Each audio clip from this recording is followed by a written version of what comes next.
खत्म एक्सरसाइज ना।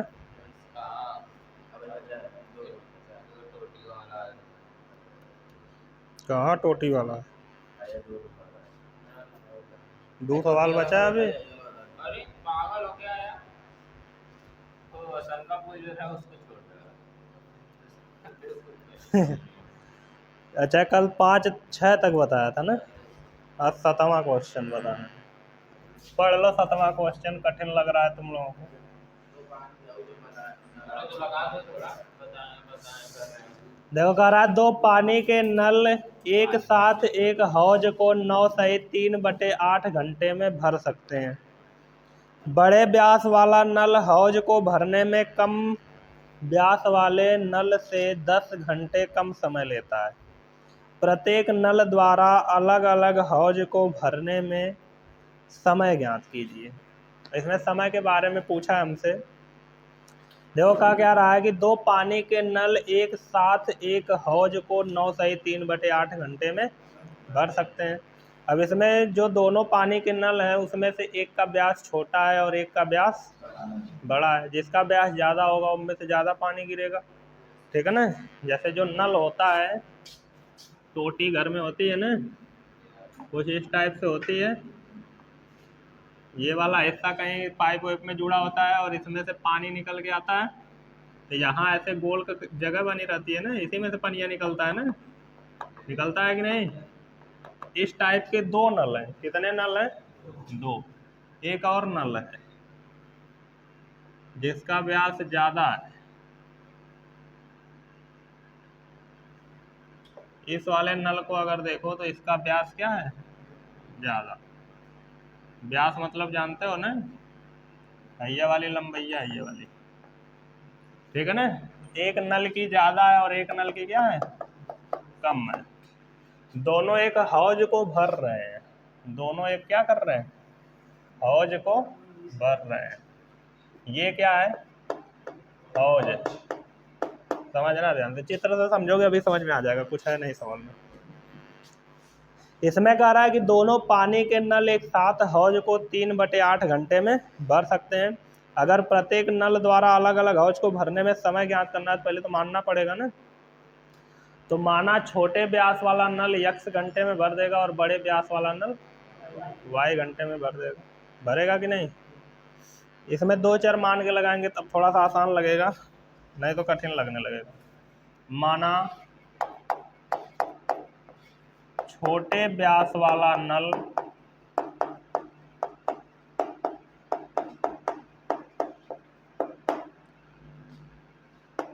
छोटे व्यास वाले नल द्वारा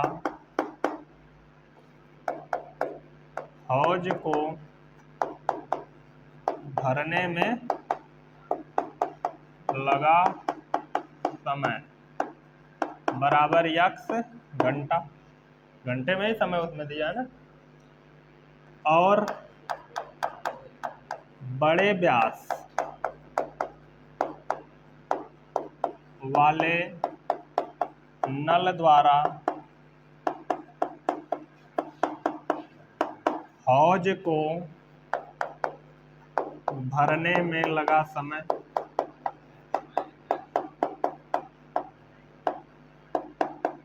y घंटा, ठीक है ना।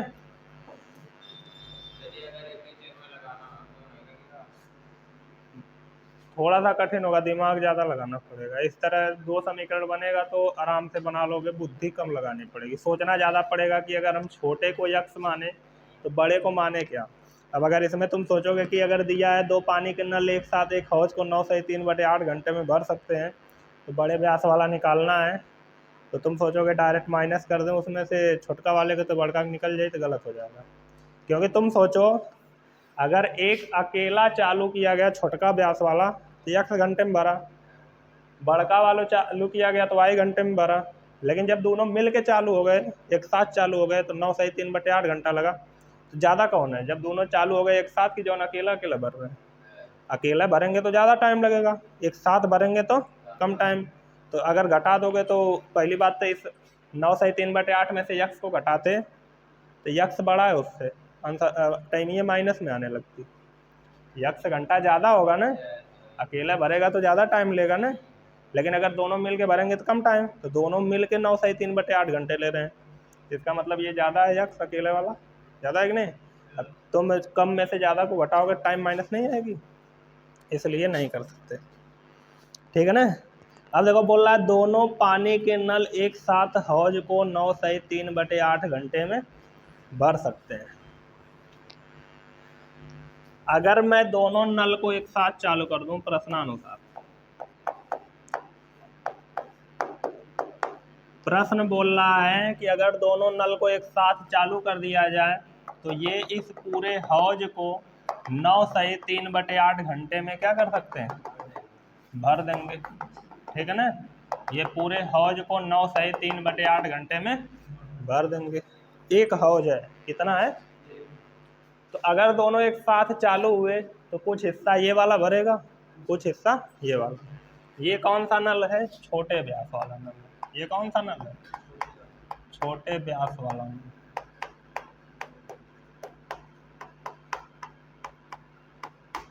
और ये कौन सा है, बड़े व्यास वाला नल है।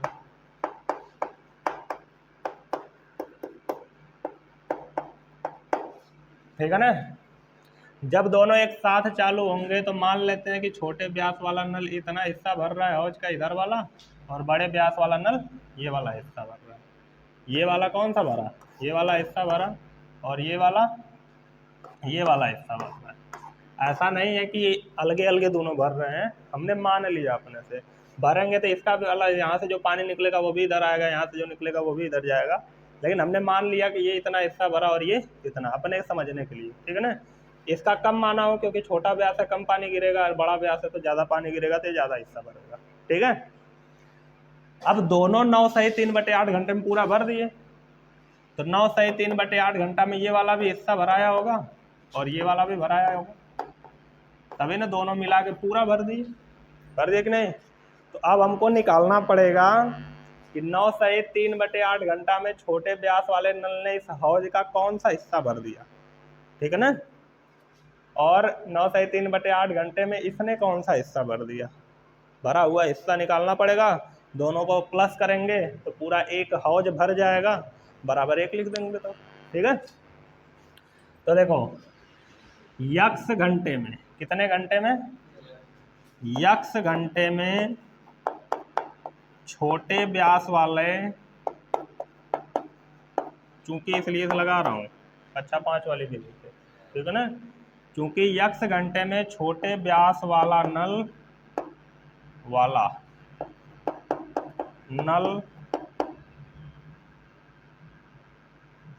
बराबर एक हौज, पूरा नहीं लिख रहा हूँ, ठीक है ना। मतलब यक्स घंटे में छोटे व्यास वाला नल एक हौज को भरेगा, ठीक है ना, एक हौज को क्या करेगा, भरेगा, ठीक है ना। छोटे व्यास वाला नल यक्स घंटे में एक हौज को क्या कर देगा, भरेगा। इसलिए अगर हम निकालें 1 घंटे में यही छोटे व्यास वाला नल कितना हौज को भरेगा, 1/x हिस्सा भरेगा।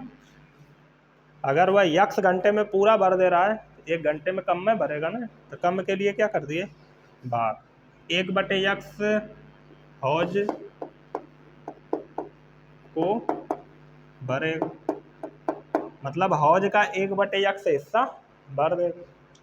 हमको कितने घंटे में चाहिए, क्वेश्चन में बोला 9 सही 3/8 घंटे में, तो 9 सही 3/8 घंटे में छोटे व्यास के नल द्वारा हौज का भरा हुआ हिस्सा कितना होगा, इसका इसमें गुणा कर देंगे, 1/x इंटू 8 9 72 3 75/8, मतलब 75/8x हौज भरेगा, ठीक है ना। हमको पता चल गया कि छोटे व्यास वाला जो नल है छोटका वाला, वो ये वाला जो हिस्सा भर रहा है वो कितना है, 75/8x। समझ में आई बात। यही कुछ लोग डायरेक्ट लिखेंगे, डायरेक्ट मत लिखो, समझ में आना चाहिए ना कि कहाँ से लिख रहे हो, अपने मन में लिख दोगे, ठीक है ना। तो डायरेक्ट नहीं लिखना है, तुमको पता है, तुमने माना है कि यक्स घंटे में पूरा हौज को भर देगा छोटे व्यास वाला नल, तो पहले निकाल लो 1 घंटे में कितना भर रहा होगा, निकाल ली 1/x, अब हमको निकालना है 9 से 3/8 घंटे में, तो गुणा कर लो, निकल गया। ठीक है ना। इसी तरह चूंकि अब देखो दूसरा इतना नहीं लिखना चाहते हो तो डायरेक्ट लिखो, इसी प्रकार 9 से 3/8 घंटे में बड़े व्यास वाले, ठीक है ना, बड़े व्यास वाला नल बराबर 1/y कूड़े कर लेंगे। छोटे व्यास का 1/x आया था, तो बड़े व्यास का क्या है 1/y गुणे 75/8 रहेगा, टाइमिया तो उतना है, तो ये हो जाएगा 75/8y हौज को भरेगा। ठीक है ना, बोलो समझ में आया। इसमें भी हम वही लिखते हैं कि चूंकि y घंटा में 1 हौज, तो 1 घंटा में 1/y हौज, तो 9 से 3/8 घंटा से गुणा कर देते, तो चीज़ें वही होने वाली थी, तो डायरेक्ट इसी प्रकार लिख सकते हो, एक दिखा के। ठीक है ना, पेपर में भी कर सकते हो ऐसे डायरेक्ट, एक किए ना पूरा, वैसे ही सेम टू सेम होने वाला है, तो इसी प्रकार लिख दोगे तब भी। कभी कभी बुक में देखते होगे एग्जाम्पल हल किया रहता होगा, तो उसमें भी लिखा रहता है इसे, इसी प्रकार करके लिख के छोड़ा रहता है। ठीक है ना, तो हमको पता चल गया कि 9 से 3/8 घंटा में छोटका व्यास इतना हौज भर रहा है और बड़के व्यास वाला नल इतना, दोनों मिला के कितना भर दिया, पूरा हौज भर दिया, तो दोनों मिला के 1 लिख दूँ, 75/8x प्लस 75/8y बराबर 1। 75/8 कॉमन मिल रहा है, तो क्या बच जाएगा 1/x प्लस 1 बराबर 1, है यार जाके उलट जाइए, तो 1/x प्लस 1/y बराबर 8 समीकरण नंबर। बोलो समझ में आया, दिक्कत परेशानी लगी। तो जो एक छोटी सी लाइन बोला था कि 2 पानी के नल एक साथ एक हौज को 9 से 3/8 घंटे में भर सकते हैं, उसको समझने में हमने इतनी मेहनत किया। ठीक है ना, मैं ये लाइन डायरेक्ट भी लिख सकता था यहीं पे, लेकिन ये समझाना ज़रूरी था ताकि बाद में भी सवाल को देखो तो समझ में आए कि हुआ कहाँ है। डायरेक्ट लिख दूंगा भूल जाओगे तुम लोग कैसे आया था, तनी मनी समझाऊंगा तो समझ में आ सकता है यहाँ पे, लेकिन घर जाते जाते ही भूल जाओगे, ऐसे लिखे रहोगे तो दिमाग में रहेगा। अब आगे क्या बोल रहा है, बड़े व्यास वाला नल हौज को भरने में कम व्यास वाले नल से 10 घंटे कम समय लेता है। ये बहुत छोटी सी लाइन बोला है, कह रहा है कि बड़े व्यास वाले नल को अगर खोल दिया जाए तो वो पूरा हौज को भरने में जो समय लेगा उसके अपेक्षा जो छोटे व्यास वाला नल है वह 10 घंटा ज़्यादा लेता है, क्योंकि बड़का व्यास वाला जल्दी से भरेगा और छोटा व्यास वाला जल्दी से भरेगा और वो ज़्यादा टाइम में भरेगा ना। जल्दी और कम में कौन अंतर है, जल्दी का मतलब कि कम टाइम में भर दिया ना बड़े व्यास वाला, और छोटे व्यास वाले को चालू करेंगे कम पानी गिर रहा है तो वो ज़्यादा टाइम लेगा। कितना ज़्यादा ले रहा है 10 घंटा, कितना ज़्यादा ले रहा है 10 घंटा, मतलब क्वेश्चन के हिसाब से जो x घंटा है वह y घंटे से 10 घंटा ज़्यादा। छोटे व्यास वाला नल जो टाइम ले रहा है वह 10 घंटा ज़्यादा है बड़े वाले व्यास वाले नल से, तो ये 10 घंटा ज़्यादा है, इसको बराबर करने के लिए इधर 10 जोड़ दो, हो गया ना बराबर, समीकरण नंबर 2। ठीक है, समीकरण 2 का मान 1 में रखने पर, समीकरण 2 का मान समीकरण 1 में रखने पर रखो 1 बटे क्या लिखा है x, 2 में x का मान y प्लस 10 है, रख दो, प्लस 1 बटे बराबर 8 बटे, इसका यहाँ गुणा करो, y प्लस इसका यहाँ करो y प्लस 10, फिर नीचे का नीचे करो y² प्लस 10y बराबर 8 बटे, ये y जोड़ के 2y हो जाएगा, 2y का 75 में करेंगे तो 75 दूना 150y हो जाएगा, फिर 75 दाम में बराबर इसका इधर करो 8y² प्लस 80y, सबको उधर भेजो तो इधर क्या बचेगा 8y² plus 80y, 150y plus में इधर आएगा तो -700। तो 8y² उतार लेते हैं, ये घटेगा और माइनस कितना आएगा 70y और -700 बराबर क्या बचा 0। कॉमन 2 ही मिलेगा ज़्यादा से ज़्यादा, या 4 मिल जाएगा, 2 ही मिलेगा। तो 2 कॉमन ले लेते हैं, तनी हल्लुक हो जाएगा, ठीक है ना। तो अगर 2 कॉमन लोगे तो क्या बच जाएगा, 2 कॉमन ले लिया तो 4y² -35y माइनस 2 3 6, 2 7 14, 2 5 10, 2 इधर जाके 0 हो जाएगा और आ जाएगा 4y² -35y -375 बराबर। अब धाराचार्य के सूत्र से लगा लो, ठीक है। तो ऐसे भी लग सकता है अगर उस टाइप का होगा तो, क्योंकि इसमें समय में दिया है तो एक वास्तविक मान ही आना चाहिए, करड़ी वरड़ी में तो बचना नहीं चाहिए। फिर भी देखते हैं, करड़ी वाली भी संख्याएं वास्तविक मान के अंतर्गत आती है, बस माइनस में नहीं होनी चाहिए। तो हम तुलना करा लेते हैं, पता है ये सबको, इतना सवाल लगा चुके, इसमें y है तो y लिख लो, प्लस c बराबर 0 से क्या करने पर, तुलना करने पर। अगर तुलना करेंगे तो बताओ a बराबर क्या आ जाएगा, b बराबर क्या आ जाएगा -35, c बराबर क्या आ जाएगा। अब सूत्र क्या होता है, y बराबर -b plus minus b² -4ac बटे 2a। तो y बराबर -b का मान -35, 2 चिन्ह हो गया ना, कोष्टक लगा लो, प्लस माइनस करड़ी में -35 का स्क्वायर -4 इंटू a का मान 4 इंटू c का मान -375 बटे 2 गुणे a का मान 4। तो y बराबर ये प्लस 35 हो जाएगा और प्लस माइनस करड़ी में 35 का स्क्वायर, देखो 35 गुणे 35 करेंगे, 5 25 के 5 हासिल 2 के, 5 3 15, 3 5 15, 2 30, 2 32 के 2 हासिल 3 का, 3 3 9, 3 12, कितना आएगा 1225। माइनस माइनस प्लस, 4 चौक के 16, 16 5 80 के 0 हासिल 8 के, फिर 16 5 80, 16 6 96, 16 7 112 है ना, होता है 112 और 8 जोड़ोगे 120 हो जाएगा, फिर 0 हासिल 12 का, फिर 16 3 48, 48 12 50, 60, 48 12 कितना होता है 60 बटे 2 चौक के 8। तो y बराबर 35 प्लस माइनस, इसको जोड़ो, हाँ 5 2 2 6 7 बटे 8, किसका वर्गमूल है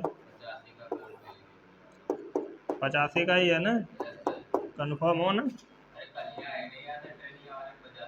अच्छा चलो 8, 85 का वर्गमूल होता है, ठीक है। अब क्या लिखेंगे, प्लस लेने पर क्या लिखेंगे, प्लस लेने पर, तो y बराबर आ जाएगा 35 प्लस 85 बटे 8, 35 प्लस 85 बटे क्या आ गया 8।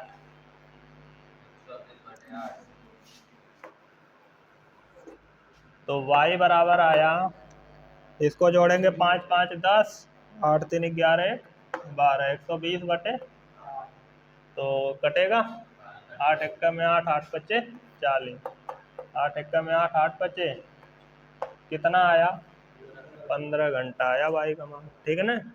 अब ये y का अभी प्लस लिए ना, अभी माइनस लेना बाकी है, माइनस लेने पर माइनस लोगे तो आएगा y बराबर 35 माइनस 85 बटे 8, तो ये घट के कितना आ जाएगा -50 आएगा ना, और ये अमान्य है क्योंकि माइनस में आया, और टाइम कभी माइनस में थोड़ी होती है, टाइम कभी माइनस में नहीं होती है, तो ये अमान्य हो गया। मान्य कौन हुआ 15 घंटा, तो y का मान 15 आया, अभी y का मान कहाँ रख दो 2 में, y का मान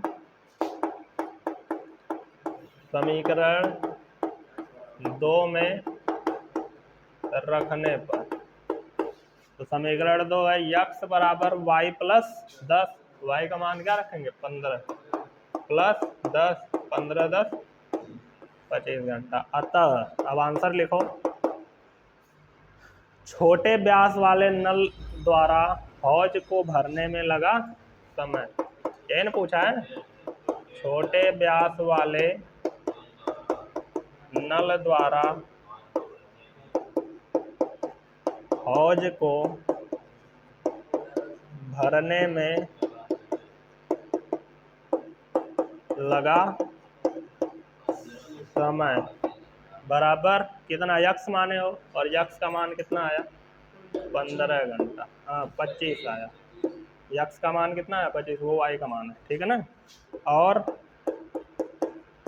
छोटे की जगह क्या लिखना है, बड़े व्यास वाले नल द्वारा हौज को भरने में लगा समय बराबर कितना 15 घंटा। ये दोनों हमारे क्या है आंसर। देखो आई 10 घंटा ज़्यादा है कि नहीं इससे, है ना। तो ये पूरा अच्छे से लगाओगे इतना तो लगेगा और पूरा नंबर मिलेगा, ठीक है। कभी भी ये चीज़ डायरेक्ट मत लिखने की कोशिश करना, एक बार तो लिख लोगे लेकिन तुरंत 4-5 घंटा बाद ही भूल जाओगे कि कैसे आया था, ठीक है। ऐसे लगा लेना और समझ लेना इसको घर पे जाके एक बार लगा के, ठीक है। यहाँ तो समझ में आ रहा है, घर जाते जाते भूल जाओगे। 8वां बच रहा है, इसका भी समीकरण मैं बता देता हूँ, ठीक है। जितनी जगह इतने में ही 8वां मुझे लगता है कि लग जाए। 8वां आसान है, विपिन को तो ये वाला आ रहा था। देखो कह रहा है 2 वर्गों के क्षेत्रफलों का योग 468 मीटर स्क्वायर है, यदि उनके परिमापों का अंतर 24 मीटर हो तो दोनों वर्गों की भुजाएं ज्ञात कीजिए, ठीक है। दोनों वर्गों की क्या ज्ञात करनी है, भुजाएं। तो माना पहले वर्ग की भुजा बराबर x मीटर और दूसरे वर्ग की भुजा बराबर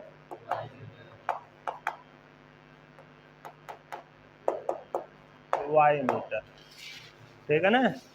अब प्रश्न क्या कह रहा है, दोनों के वर्गों का योग, दोनों के क्षेत्रफलों का योग 468 मीटर स्क्वायर, तो वर्ग का क्षेत्रफल होता है भुजा का स्क्वायर, तो x स्क्वायर और दूसरे का क्षेत्रफल होगा y स्क्वायर, इनका योग कितना है 468 मीटर स्क्वायर, समीकरण नंबर। फिर बोल रहा है उनके परिमापों का अंतर 24 मीटर है, परिमाप 4 गुणे भुजा, तो पहले का परिमाप 4x, दूसरे का परिमाप, इनका जो अंतर है वो कितना है 24 मीटर। 4 कॉमन ले लो तो x माइनस वाई बचेगा बराबर 24, 4 छका x माइनस वाई बराबर कितना आ गया 6, यहाँ से x का मान निकालो कितना आ जाएगा, समीकरण नंबर 2 का मान 1 में रखने पर कर लोगे, कर लेना इसके आगे, ठीक है ना। इसका यहाँ पे रखोगे x के जगह 6 प्लस वाई होल स्क्वायर पे तोड़ोगे द्विघात समीकरण बनेगा, धाराचार्य के सूत्र से लगा देना, ठीक है। नोट कर लो, इसको लगाओगे, नहीं लगा तो मार खाओगे, सही लगना चाहिए। हरदम बोलता हूँ ना गलत लगा के लाओ, ये सही लगना चाहिए। लास्ट सवाल है।